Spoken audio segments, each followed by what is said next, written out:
Hello student, आज हम exercise 1.1 है, मतलब सॉरी 1.1 का आज हम 1.1 का क्वेश्चन नंबर 3 करेंगे, जिसमें पहले क्वेश्चन में क्या बोला हुआ है पहले हम पढ़ लेते हैं क्वेश्चन एक बार। Find the HCF and LCM of the following integer by applying the prime factorisation method. मतलब हमें एचसीएफ और एलसीएम निकालना है थर्ड के फर्स्ट क्वेश्चन में, और हमें प्राइम फैक्टराइजेशन मेथड का यूज़ करना है, यानी अभाज्य गुणनखंड विधि का यूज़ करना है हमें। तो 12 है, 15 है और 21 है, ये हमें दे रखा है यहाँ पे। तो हम क्या करेंगे, सबसे पहले इसका प्राइम फैक्टर निकालेंगे। पहले 12 का, फिर 15 का, फिर 21 का। तो 12 का जो प्राइम फैक्टर आएगा वो क्या आएगा, 2 6 जा 12, 2 3 जा 6 और 3 1 जा 3। 3 का क्या आएगा, 3 5 जा 15 और 5 1 जा 5। 3 का क्या आएगा, 3 7 जा 21 और 7 1 जा 7। तो यानी हमारा जो प्राइम फैक्टर आया 12 का कितना आया, 2 इंटू 2 इंटू 3। 15 का क्या आया, 3 इंटू 5 और 21 का क्या आया, 3 इंटू 7। अब जो हमारा एचसीएफ होगा, जो हमारा एचसीएफ होगा किसका, 12 का, 15 का और 21 का, वो क्या होगा, चीज़ क्या है, 3 है। 3 तीनों में आ रहा है तो 3 हमारा एचसीएफ हो जाएगा। और एलसीएम क्या होगा हमारा, 12 का, 15 का एंड 21 का। देखना है हमें कौन सी चीज़ कितने टाइम्स ज़्यादा बार आ रही है। तो 2 जो है वो 2 टाइम्स आ रहा है यहाँ पे, तो हम यहाँ पे 2 टाइम्स लिख देंगे। और 3 जो हमारा यहाँ पे भी 1 टाइम्स है, यहाँ पे 1 टाइम्स है, यहाँ पे 1 टाइम्स है, तो 1 टाइम्स बार लिख देंगे। फिर उसके बाद हमारा 5 आ रहा है 1 टाइम्स, तो 1 टाइम्स बार लिख देंगे। और 7 हमारा 1 टाइम्स आ रहा है, तो इसको भी हम 1 टाइम्स लिख देंगे।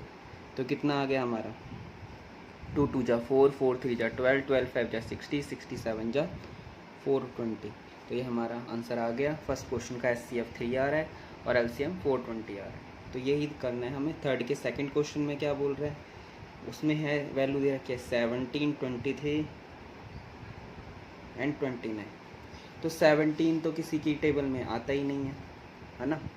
जो 17 है, 17 जो है हमारे पास वो किसी भी टेबल में नहीं आता। मतलब इसका अगर आप प्राइम फैक्टर निकालोगे तो 1 इंटू 17 आएगा, क्योंकि अपनी टेबल से डिवाइड होता है।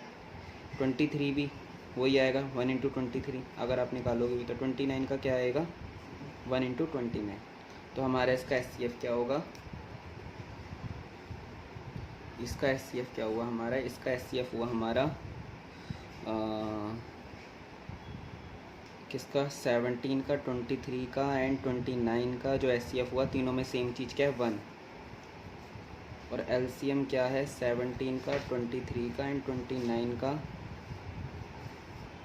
जो 1, मतलब जो 17 है वो भी 1 टाइम्स आ रहा है, 23 भी 1 टाइम्स आ रहा है, 29 भी। तो 17 इंटू 23 इंटू 29 मल्टीप्लाई कर देंगे, इसे मल्टीप्लाई कर देते हैं, यहाँ देख लेते हैं करके।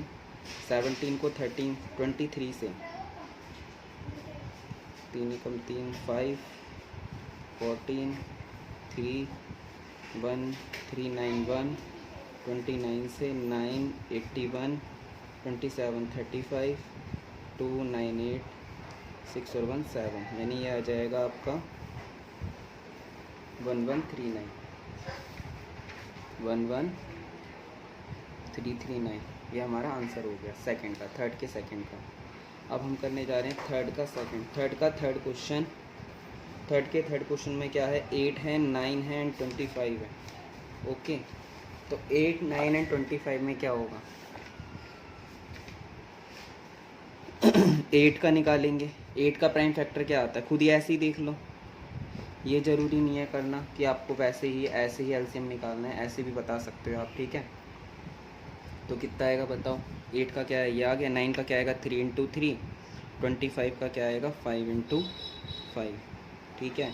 तो इसका एचसीएफ क्या आ गया, किसका, यहाँ लिखना होता है 8 का, 9 का एंड 25 का जो एचसीएफ आया वो क्या आया। तीनों में सेम चीज़ देखनी है, क्या आ रहा है, कुछ चीज़ सेम है, देखो ज़रा, कोई चीज़ सेम नहीं है तो 1 होएगा।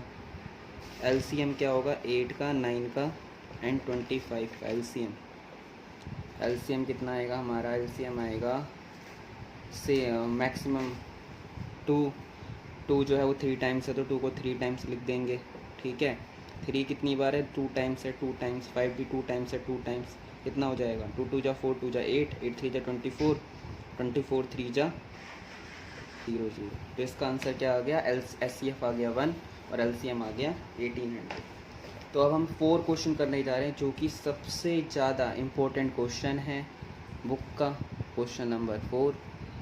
क्वेश्चन नंबर 4 में क्या होगा, आपको इन 3 चीज़ों में जो 4 चीज़ें आपको, वो इनमें से आपको 3 वैल्यू जो हैं वो गिवन होंगी। SCF LCM इन 4 में से 3 चीज़ें गिवन होगी। तो आपको यह पहले अच्छे से पता होना चाहिए कि SCF कितना है, LCM कितना है। पहली वैल्यू मतलब एक चीज़ यहाँ इसमें से आपको नहीं दे रखी होगी, गिवन नहीं होगी। तो ये क्वेश्चन सबसे ज़्यादा इंपॉर्टेंट है, पेपर में ज़रूर आता है।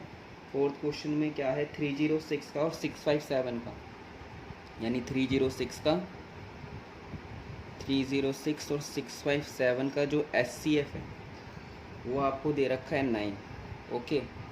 और LCM जो है 306 का 657 का दे रखा है, आपको नहीं दे रखा वो निकालना है, आपको गिवन नहीं है, ठीक है। पहली संख्या आपकी यही होगी 306, ओके, और दूसरी संख्या होगी 657, ओके। फिर अब हमें पता है क्या होता है फॉर्म वेरीफाई, जब हमने करा था, याद करो उसमें क्या करा था हमने, जो SCF इंटू LCM का जो प्रोडक्ट है वो किसके बराबर होता है, प्रोडक्ट ऑफ 2 नंबर्स के, प्रोडक्ट ऑफ 2 नंबर्स इसके, ओके। तो SCF कितना है बताओ, SCF कहाँ दे रखा है, ये देखो ये दे रखा है 9, है ना। तो यहाँ पे हम क्या लिख देंगे, 9 लिख देंगे। और LCM कितना दे रखा है बताओ, LCM कितना था, नहीं दे रखा, क्वेश्चन मार्क है, नहीं दे रखा, तो इसको हम ऐसे ही लिख देंगे। प्रोडक्ट ऑफ 2 नंबर कितना दे रखा है, प्रोडक्ट ऑफ 2 नंबर मतलब 2 नंबर है 306 और 657। फिर 9 है, 9 को इसके डिवाइड में ले जाएंगे, 9 को डिवाइड में ले गए, कितना आया, डिवाइड में ले जाओ 9 को, फिर इन्हें डिवाइड कर दो, 9 से काट दो, 9 3 जा 27, 9 4 जा 36, 34 को 2 2 3 3 8, मतलब जब आप 4 को 657 से मल्टीप्लाई करोगे तो आपका 22338 आएगा। तो ये इस तरीके से 4th क्वेश्चन होएगा। और आपको ये ध्यान रखना है कि SCF कितना है, LCM कितना है, पहली संख्या कितनी है, बस क्वेश्चन में आपने अच्छे से पढ़ लिया तो समझ लो सारी चीज़ें इसमें पुट कर देनी फिर इसी फॉर्मूले के अंदर, और बस आपका आंसर आ जाए। तो अब हम 5 क्वेश्चन करने जा रहे हैं। 5 क्वेश्चन में क्या बोला हुआ है देखो, चेक वेदर 6 की power n can and with the digit 0 for any natural number n और n नॉट e, यानी मतलब n नेचुरल नंबर से बिलोंग करता है जो है। तो हमें सबसे पहले क्या लिखना पड़ेगा, here n is a natural number,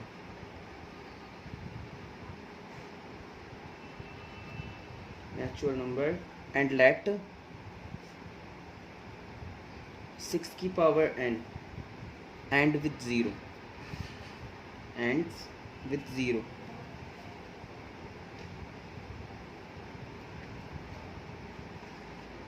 फिर यहाँ लिखेंगे हैंस 6 की power n is divisible by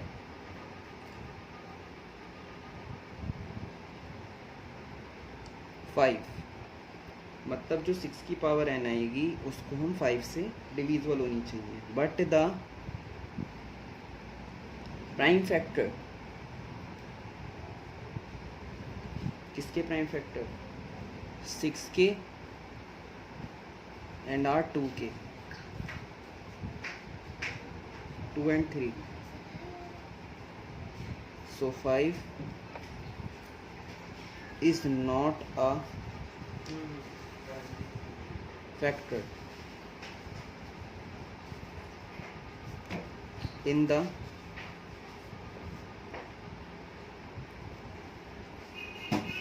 prime factor factorization of 6 की power n। 5 is not a factor, क्योंकि जो 6 है वो कितना आ रहा है, 2 into 3, factor of are 2 and 3. So 5 is not a factor in the prime factorization of 6 की power n. 5 is not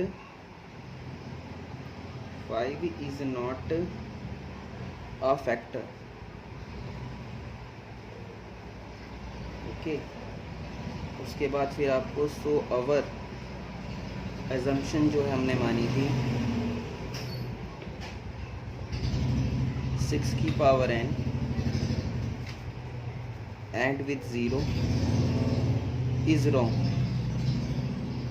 मतलब जो हमने मानी थी वो गलत है. हमारी assumption prime factorisation is not a factor is wrong. Thus there does not exists नहीं करेगा any natural number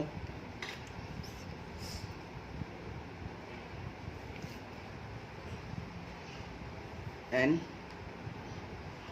for which 6 की पावर n and with 0. मतलब कि जो n है वो नेचुरल नंबर है. लेट 6 की पावर n मानी हमने. फिर जो भी होगा ना 6 होगा चाहे 9 हो चाहे 8 हो कुछ भी हो उसको आपको ऐसे डिविजिबल लिख देना है भाई 5 से होएगा. बस यहाँ वैल्यू चेंज करनी है. कहाँ वैल्यू चेंज करनी है. अगर आपका क्वेश्चन आ जाएगा सेम यही लर्न कर लेना. और आपको कहाँ चेंज करना है.